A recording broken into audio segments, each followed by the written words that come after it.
ताज़ा और बड़ी खबर से रूबरू कराएंगे। आज हम बात करेंगे एक ऐसे मुद्दे की जो सोशल मीडिया से लेकर राजनीतिक गलियारे तक में चर्चा का विषय बना हुआ है। जी हाँ, हम बात कर रहे हैं ईवीएम यानी इलेक्ट्रॉनिक वोटिंग मशीन पर छिड़ी बहस की। एनडीए की बैठक में प्रधानमंत्री नरेंद्र मोदी ने एक सवाल पूछा था कि क्या ईवीएम जिंदा है या मर गई। तो उस सवाल का जवाब आज एलन मस्क ने दिया है और एलन मस्क के बयान के बाद राजनीतिक गलियारों में हलचल सी मच गई है। ईवीएम की बात करने से पहले एक बात तो साफ समझ में आती है कि जब भी ईवीएम में कोई गड़बड़ी होती है तो बटन कोई भी दबाया जाए, वोट जो है वो कमल को ही जाता है। यानी बीजेपी के चुनाव चिन्ह कमल पर ही वो वोट जाता है। कहीं पर भी किसी भी तरह की गड़बड़ी जब भी देखने में मिली है तो वोट जो है वो बीजेपी को ही जाता है। दूसरा, एक अजीब बात यह है कि जब भी ईवीएम पर सवाल उठता है तो इलेक्शन कमीशन के पहले बीजेपी के नेता जो है वो छाती पीटते हुए नजर आते हैं।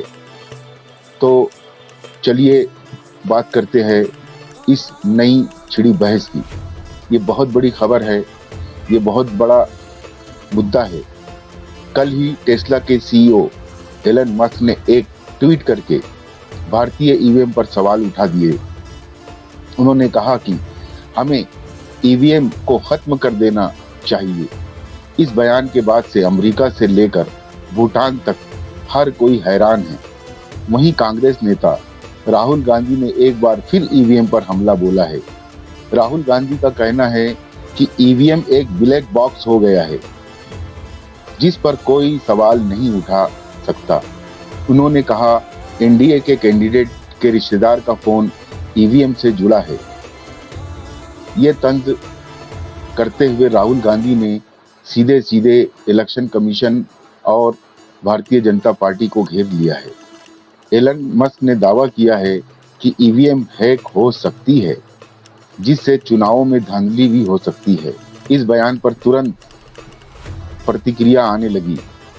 केंद्रीय मंत्री राजीव चंद्रशेखर ने एलन मस्क को जवाब देते हुए कहा कि भारत को चुनावों की पारदर्शिता सिखाने की जरूरत नहीं है। बीजेपी ने भी एलन मस्क के इस बयान पर नाराजगी जताई है और उन्हें भारत से सीखने की नसीहत दी है।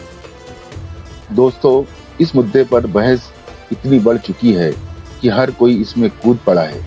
राहुल गांधी ने जहां ईवीएम को ब्लैक बॉक्स बताया, वहीं राजीव चंद्रशेखर ने इसे लेकर सरकार का पक्ष मजबूती से रखा।